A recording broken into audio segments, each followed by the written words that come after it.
નમસ્કાર મિત્રો, વિડીયોમાં તમારું સ્વાગત છે।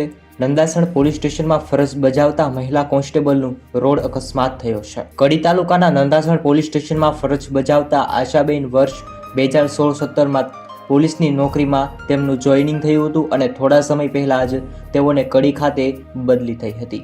રસ્તા પાછળથી આવતી ટ્રકે ટક્કર મારતા મહિલા કોન્સ્ટેબલનું કરુણ મોત નીપજ્યું હતું। દુઃખદ સમાચાર સામે આવ્યા છે। તેઓ એક્ટિવા લઈ અને જઈ રહ્યા હતા ત્યારે પાછળથી આવી રહેલા ટ્રક ચાલકે ટક્કર મારતા મહિલા કોન્સ્ટેબલનું કરુણ મોત નીપજ્યું છે। તેમના દીકરાની ઉંમર 11 મહિનાની જ હોવાનું જાણવા મળ્યું છે। કડી તાલુકાના નંદાસણ ગામની સમગ્ર ઘટના સામે આવી છે। પોલીસ કોન્સ્ટેબલનું મોત નીપજ્યું છે। પાછળથી ટ્રકે ટક્કર મારી દીધી, જેના કારણે દુઃખદ ઘટના સામે આવી છે। અકસ્માત સર્જાતા આસપાસના લોકો પણ ત્યાં દોડી આવ્યા હતા અને નંદાસણ પોલીસને તરત જ જાણ કરવામાં આવી હતી।